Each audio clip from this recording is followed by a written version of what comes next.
Hello. So yeah, welcome. We're gonna watch a wuchang controversy, and this will be a good draw. I mean, it'll be nice to talk about wuchang again. But let's I read this start. article and honestly, I feel like this is, if it's what I recall, I feel like we're using words in a very clickbaity So this is about the wuchang 1.5 update. Yeah, universal update censors the. fashion, but I'll explain what I mean. Because it's described as Wu Chang Fallen Feathers fans celebrate owning the disc after controversial update censors the game. And when I actually haven't seen that. I've only seen people just not like the update. I think censorship in the context of video games, I think of like, you had a character that was talented and then you cover up the talent. Yeah, I mean, it's not all boobs and butts, you know. Sometimes it's some. You know, I feel like you have maybe something in your game that just swings low sweet chariots with quality, and then you pin up the quality. You know what I mean? You know what I mean? Yeah, you get what I'm saying? I'm picking up what I'm stepping in. Know what I'm saying? Peter has a beard. Also, thank you for the sub over on Twitch. Thank you, my friend. But this apparently is not that at all. It's been called a lot of things. Souls, slop, gooner bait, a surprisingly good game. You can now add censored, quote unquote. I do think the Guna bait accusation is very interesting because people only call it Guna bait simply because it appeals to men and specifically like generally men. Like I guess you could say it appeals to like girls who like, you know, sexy outfits and stuff. But the problem I have with this is like in this game, you can choose to be like fully covered up and you know, you have armor, you have like traditional looking armor and stuff and like any options of like clothing that like fully covers you up. But people call it Guna bait simply because it has the option to have sexy outfits in the game and she's like a conventionally attractive woman. She's, you know, probably in her 20s and you know, she isn't like 10 feet tall, she's in 50 years old. She isn't lesbian or like bisexual or anything. So essentially she doesn't fall in the safe horny umbrella that would allow this not to be gooner bait. But yeah, essentially since she is purely um feeds into what a heterosexual, you know, straight men like, then you know apparently it's a gooner bait. Fine. And I find that very I mean it's just more demonization of like, you know, male sexuality that like has been going throughout gaming. But yeah, it's just interesting to see. Quote, to the list after the recent 1.5 update make controversial changes to the game, seemingly to quell backlash from some fans in China. A few diehard fans are now relieved they bought the game on disc, knowing they can always access the original version of the.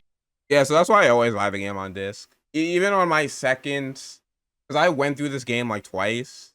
One, I mean, obviously I got the bad ending the first time since it's like almost impossible not to get the bad ending uh if you don't like look up a guide or something, because you have to like do a very specific quest line and to get like the good ending and like the true ending. So the second time around I got the true ending because I, you know, looked up everything obviously. And I did a couple of the side stuff. But yeah. The action game that released last month. What did they do? Did they cover everybody up in burlap? What happened?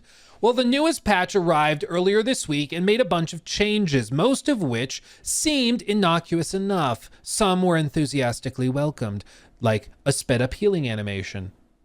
Actually I didn't like that. I don't like, because I get the idea that it makes it like easier to heal, but I feel like it just makes the game too easy.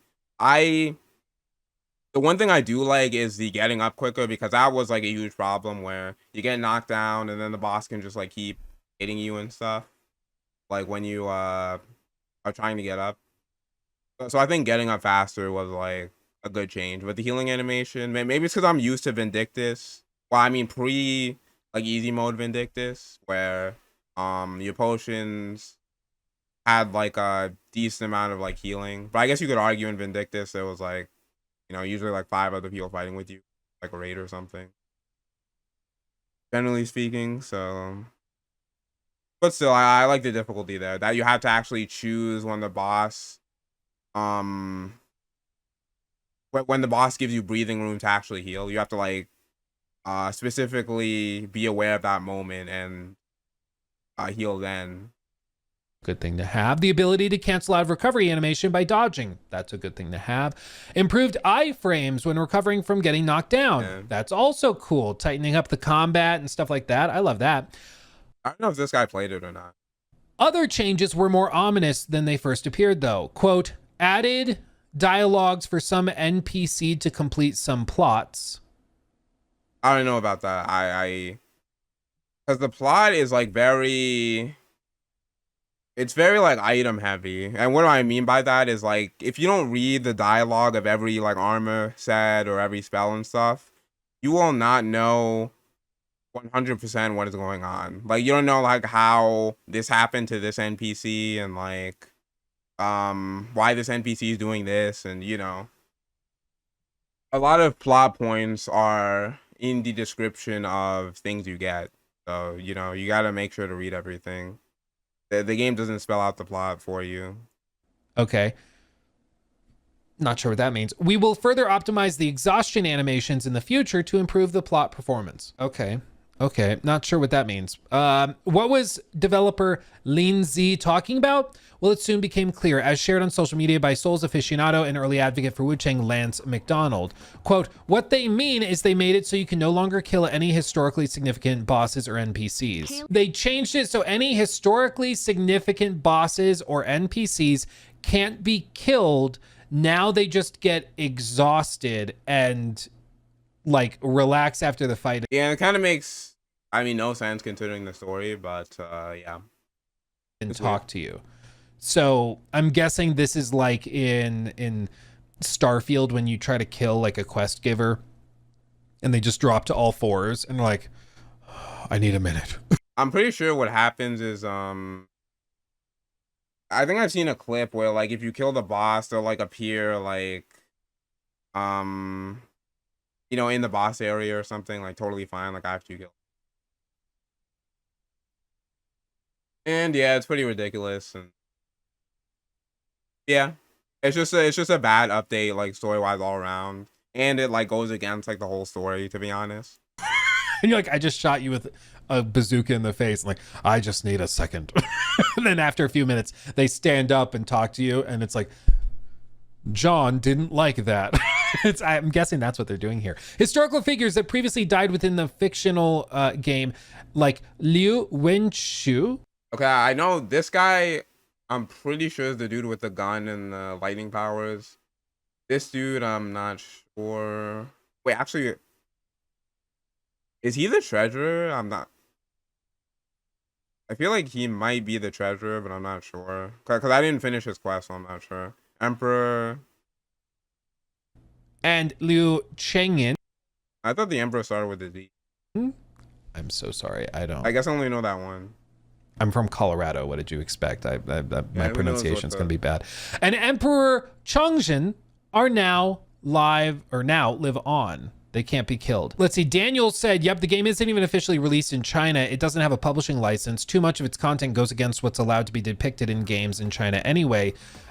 This is really weird that the devs would just falter like this to vocal minorities.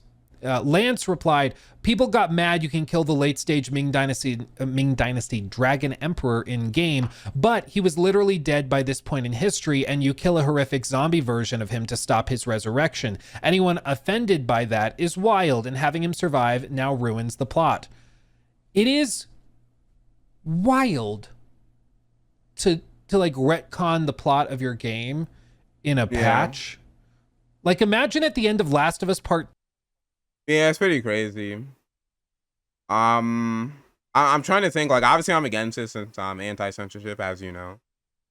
But I mean, usually I'm like more lenient to Chinese censorship simply because, the government could like screw you over. Like it's like, because usually in the West, the censorship is because the the developer specifically has like his own like view. Like usually it's like it's either it's either the developer like is doing things for modern audiences all of a sudden, or like the console console manufacturer, like something like that. It's like changing things for modern audiences, or has like some modern audience policy, so they're like censoring everything. In this one, like in the Chinese case, usually like the Chinese government uh is involved or could be involved. So I'm usually would be more lenient to the censorship. I mean, obviously I'm still against it. Like I don't want this update to happen. I think everyone against the update is justified, and all of that. It's just I have, I guess, less, do I want to say, animosity towards the developers? I guess because I don't know what the Chinese government would do. But I mean, in this case, because I'm not sure if like if they're being reported to the Chinese government or anything like that. Too, if they patched it and they're like, oh no, now Ellie drowns the shit out of Abby.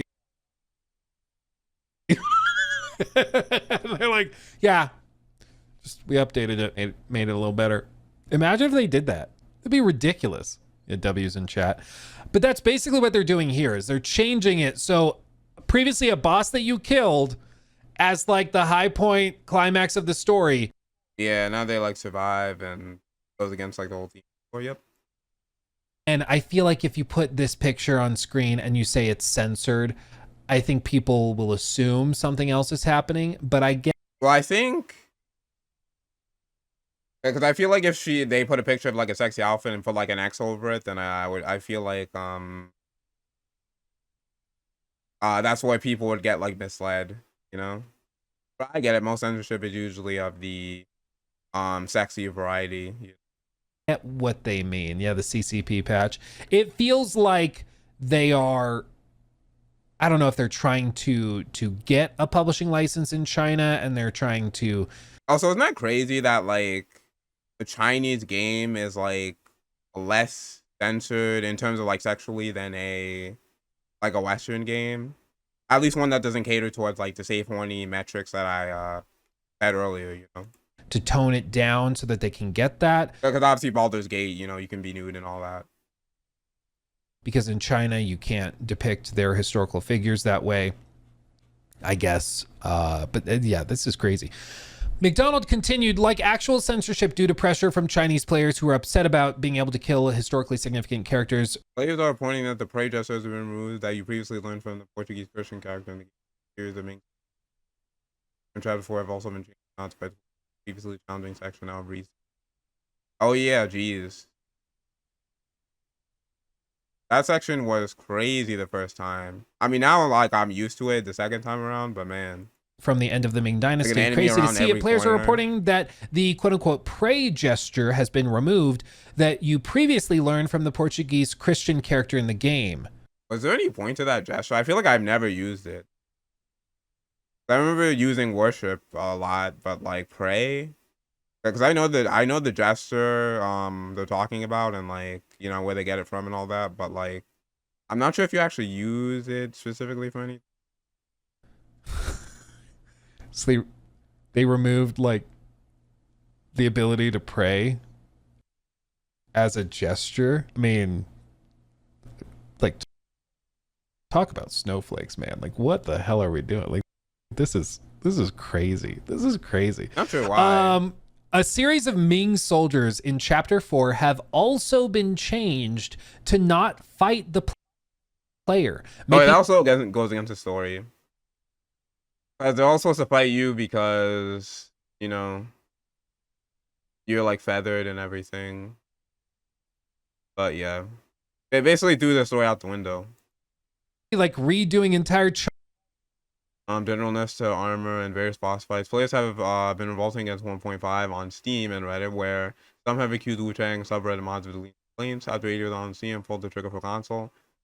I mean, I always try to get the console version because I always like have a physical version of the game because it can't be taken away from you. And for situations like this, because a situation like this happened with Stellar Blade where they censored it. So since I had the disc, I could just undo the censorship. So yeah, I always get physical if I can. Chunks of the game seemingly to just appear. Unless the Steam has it's like on Humble Bundle or something, very very specific circumstances where I wouldn't just get the console version. Keys of a vocal minority, but I guess maybe the argument is just that their hope is to get the publishing license in China, and that represents another like 2 million copies. I mean, I did hear that if they didn't do the censorship, I don't know, they'd be screwed in China or something. From I think like a Chinese player or something on Reddit trying to explain the situation to Westerners. But yeah, that's my sweeping for them.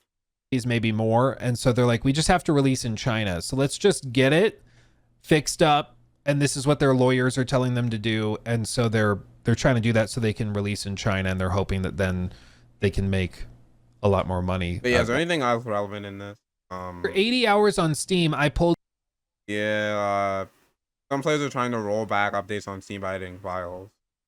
I'm surprised they can't somehow on PC, right? Because I mean, you can mod and do all this stuff on PC, so I'm surprised you can't roll it back somehow. The trigger for console, one fan wrote. Long live wuchang 1.0. Some players are currently trying to roll back updates on Steam by editing files. Not everyone's. Yeah. Update 1.5 went live on PS5 and Xbox. Not everyone's rating against the latest update. As performance continues slowly but surely improve on PC, doesn't mean wuchang team review rating is finally recovering. Not quite. Have been replaced by review bombing over the alleged censorship. For its part, I don't think I ever crashed playing this game. I don't believe I have. Series X and S earlier. Because I did play it on PC the first time. Today, when this was. Also, I have a playthrough on my channel if you guys want to check it out. Well, I mean, yeah, this channel, right? Yeah, it's actually written. It looks like it was posted. But yeah, I think I have nothing new to say, right? It's kind of. But I mean, I'll give my quick review of the game since I mean, I did it during when I just finished it and stuff. After playing it twice, completely through, my thoughts are the combat's really good. Longsword is super overpowered in the beginning. But I feel like the other weapons kind of start to catch up to it later on in the game. But longsword is pretty busted because the range on it is crazy, especially later on when you have to deal with despair dogs and just a group of enemies. It's good to keep the enemies a distance from you rather than do a close range with you have to do with one-handed sword or dual blades and stuff. And it gets deflection early, which is really good. Axe uses way too much stamina early on that you can only do 2 hits with it, and you're basically exhausted because you don't have enough stamina nodes yet. And you probably don't have the thing that gives you stamina with Skyborn Might and stuff. Fear is just I just feel it's not that good early on. Because you don't have. I mean, I think the speed you get early on is not bad, but it's just not as good as longsword or axe. And for fighting the average mob. Dual swords. I feel like they're also not good because it's short range. Also a lot of the early on enemies, like the giant centipede and stuff, aren't using weapons to do the clash mechanic with, so you're kind of you can't even use your main mechanic on the monsters. Or the other woman, Hong Lu or something. You know, there's a lot of like monsters early on who don't have weapons who you can't like do your stuff with. And you don't like get the good you don't get the good twin swords like the bandit swords till like later on in the game, so it's kind of like what the hell. I think the environmental design is like really good. So good actually. I like all the shortcuts, like the variety of area, even the last area, even though people like hated the last area. I actually like really enjoyed actually. Like I was never confused. Even like the getting like the two God, what were they? Discs or something, like combined to like get to the last boss or something. I like instantly was able to do it. Like it didn't take any time at all really. Even though I did see some people have like a problem finding out like what to do and stuff. Uh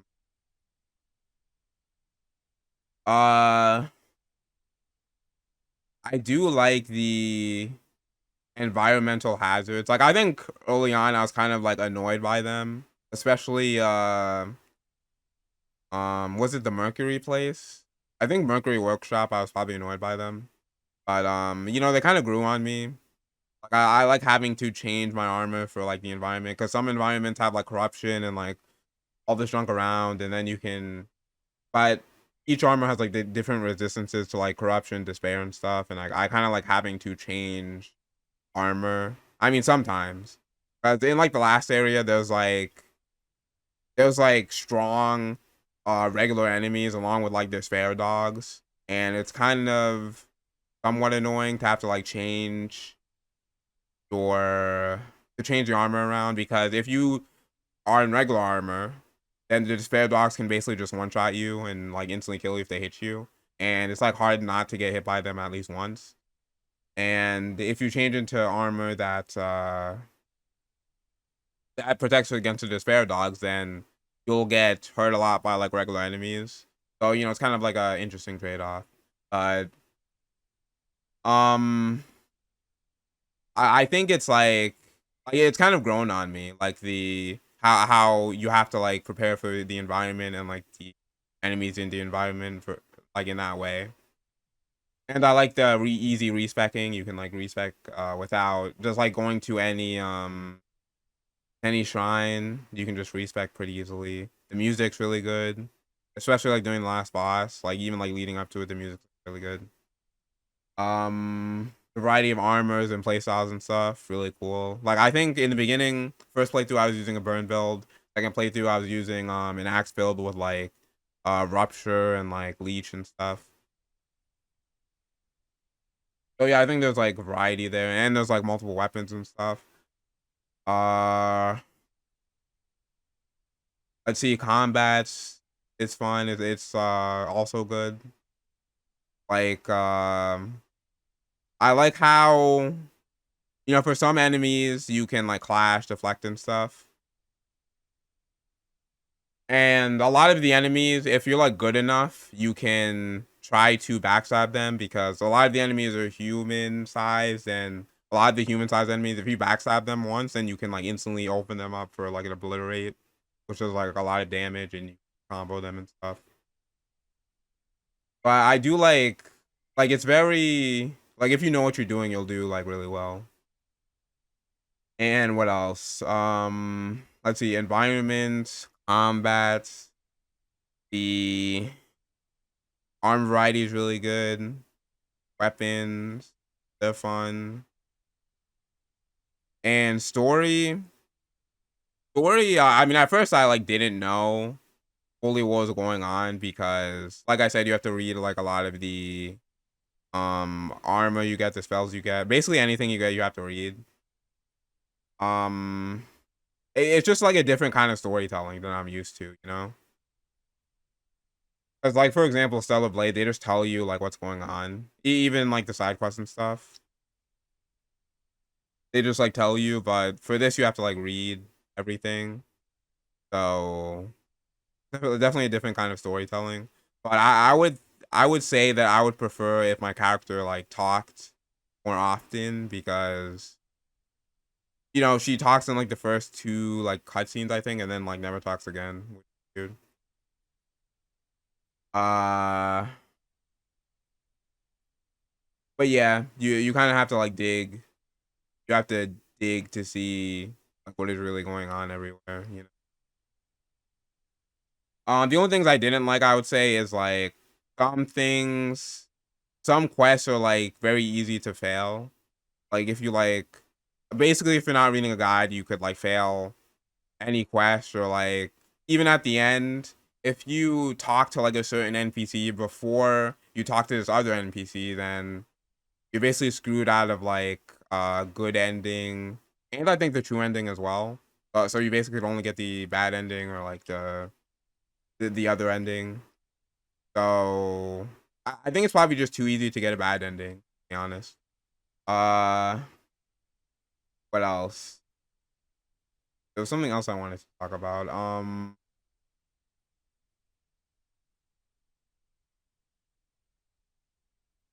I was just thinking of it, but now I don't remember. But yeah, that's what I would say, I guess.